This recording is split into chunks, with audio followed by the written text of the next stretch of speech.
24th, 2007 is now in session. Has everyone had a chance to review the minutes of the previous meeting? Move to approve the minutes of the previous meeting. Discussion? All in favor? Aye. Opposed? Hearing none, motion carried. Mr. Mayor? Yes, sir. Can I make a comment? Yes, sir. I'd like to commend Ms. McQuarrie for a nice job on the minutes. I know this is their first time. I just want to say I think they look very nice. Thank you, sir. Can you pass that along? Yes, I'll just echo that. I've heard a lot of good comments about performances are standing part of the other night. So, congrats to her. Great job. Recognition of visitors. Avery, you have anything? I'm just here for the, I'm an observer, thank you. Mr. Shoggy?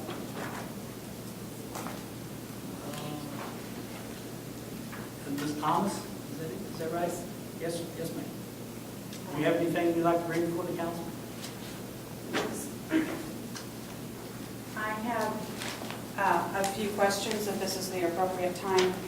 And after reading the lease agreements and the contracts that we received as part of the public information, can you tell us who wrote the contracts? Who wrote the contracts? Their side or our side? Well, basically, our attorneys took care of our contract. It was the attorneys. You know, they would propose and come back, we'd counter, they'd counter, we'd counter. It just went on back and forth, back and forth, back and forth with the attorney. In every contract that I've ever been associated with, there's usually a primary writer that starts the contract, and then everybody goes back and forth. Do you know who actually started the contract? Our attorneys. Our attorneys. Our attorneys on both of them? Yes. Okay. All right. And how many of the council members actually read the entire lease agreement and the contract before giving Mayor Shilley the authority to sign the agreement? Okay, I'm sorry, Mr. Usher, I didn't see. Did you raise your hand? Okay. All right, thank you. All right, so that's perfect. Thank you. I wanted to ask if the council is aware of what the primary business of the American Milling Company is. They haven't signed the contract with them. I don't know. We haven't signed the contract, In the lease agreement, it gives the Wings the authority to go ahead and have them as a sublease. It's automatic in there as a sublease. What I'm asking is, do you know what American Milling Company does? Yes, it is. Can you tell me? Well, you Well, I obviously assume know, if you're, you're asking the questions. Yes. American Milling runs the ports. And Bob, can you expand on that? Yeah, they're a shipping company. They take the product and move it up and down the river. According to their website, the American Milling Company Group, LLC, is your solution for a complete turnkey ethanol corn fractionation milling equipment. We are leading-edge technology for the development and integration and implementation for first-class ethanol plant operational performance. So they produce ethanol. That's They're not the diverse only company. thing. They ship grain for ethanol. They're, They according have to, barges all up and down the Mississippi River and ports. according to their website, what they do around the world is provide a turnkey solution for ethanol.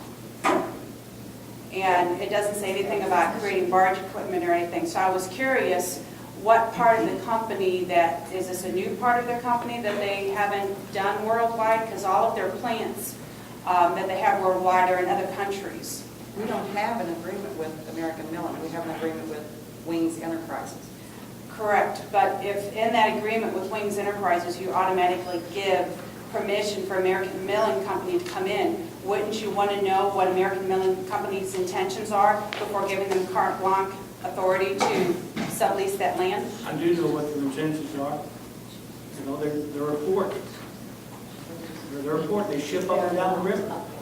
Okay. They have a vast array of diversities. Then why is it on the internet? That's not my That's their place to put it on, but that's their business. business. I suggest you call them. Did you call them? Sure, go ahead. I imagine if you got their website, you probably got their phone number. It's on there. They go ahead. One other question is, or actually two other questions. Is it legal for one council to obligate another council's actions? In what manner? We bring this all through our This is- attorneys, and they have determined it's legal, the contract. Because it's a 100-year lease, according to the state statute 441,030 says that one council can't obligate another council's actions. I would suggest you need to talk to our attorney who wrote that up as far as the legal advice of it, ma'am. I'm not going to sit here and try to give you any legal advice. I'm definitely not an attorney. Which attorney would that be? It would be with the Thurman firm.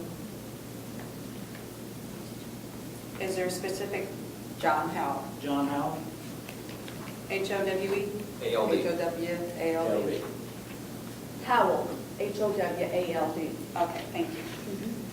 And in your statement, Mayor Shelley, you had mentioned at the group meeting that there's no money that's going to be used for the city, from the city to, in this transaction. Did I hear that right? Okay. What I don't understand is if the city bought the land for $2.2 million and is leasing the land for 100 years, prepaid rent for $2.2 million, where's the money coming from for all of the legal fees, all of the other things that are necessary in order to enforce those contracts? That's paid by the people on the lease. We made sure that the city is not expending their money. Okay, it's not in the lease. Does it have, we're not putting out a dime. Is there some protection that the city has that they're not going to be stuck with those? Because the lease agreements that are part of the public records and the contracts don't say anything about anybody else paying any legal fees. We're not making the arrangement, we don't incur the cost. When you say you're not making the arrangements, I don't understand. We don't incur the services, we do not pay the cost. But our attorneys, the city's attorneys, are working on these contracts. Sure. And They work on a number of contracts throughout the city. They work on a number of different, But to who protect our interests. And that's good. Mhm. Who pays those city attorneys? We pay our city attorneys. Okay, so is that paid, is there like a flat retainer fee, or is there a per hour fee like most lawyers charge? They work on an hourly basis, just like our attorneys for East Kister Roberts. So if they're working on an hourly fee, wouldn't the city be incurring those costs? So the city's actually going in the hole with this contract, No, but you have to pay the attorney's fees. we are paying the attorney to protect our interests. That's what they're paying for. Right.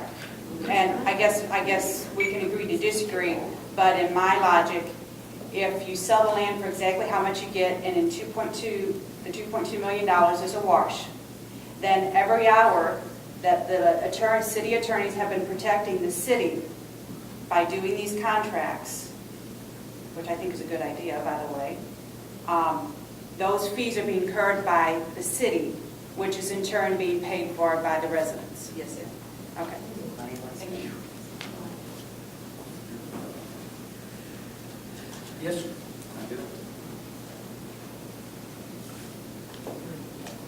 I'd like to request that my statements be put in the meeting minutes. Do you have a written copy of it? I have a CD, so you can actually just paste it in there if you'd like. That's fine. Would you like it? You make your statement first. What's that? Make your statement first. I don't know if it's Okay, going to well, be verbatim, if you're going to read it. Okay, I'll put it right there. I just want, Excuse me, what is your name? oh, Jack Ginevra, I'm sorry. I sent a certified letter to City Hall this morning. Yes, I received it this morning about 10:30. Right. And believe it or not, I don't think I'm an antagonist. I think I speak for the people. I think you speak for the people. I want to work with you on this. First of all, I want a little history about what I did. I promise this will be as short as possible, but I'm just trying to get information. And I think we're having problems getting information to